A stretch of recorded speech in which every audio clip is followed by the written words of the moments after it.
खबर आपको दें कि इस्लामाबाद हाई कोर्ट ने परवेज इलाही की दोबारा गिरफ्तारी के खिलाफ तौहीनी अदालत की दरखास्त खारिज कर दी।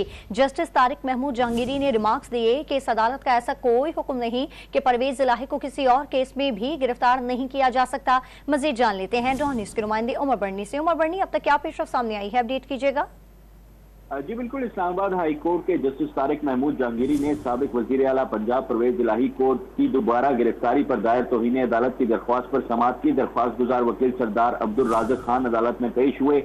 अदालत ने इस्तफसार किया कि क्या परवेज इलाही को रिहा नहीं किया गया। वकील ने मौक़िफ़ अपनाया कि परवेज इलाही को रिहा करने के बाद पुलिस लाइन्स के पास से दोबारा गिरफ्तार किया गया। अदालत ने रिमार्क्स किए कि परवेज इलाही को रिहा न करने और दोबारा किसी और केस में गिरफ्तार करने में फर्क है। इस अदालत का ऐसा कोई हुक्म नहीं उन्हें किसी और केस में गिरफ्तार नहीं किया जा सकता। अगर अब इस अदालत के हुक्म के बावजूद 3 MPO में रिहा ना किया जाता तो तौहीन अदालत होती। अदालत ने हुक्म दिया कि किसी और केस में मतलूब नहीं तो रिहा किया जाए। अगर किसी और केस में गिरफ्तार किया गया है तो वो मामला मुतलका ट्रायल कोर्ट में देखना है।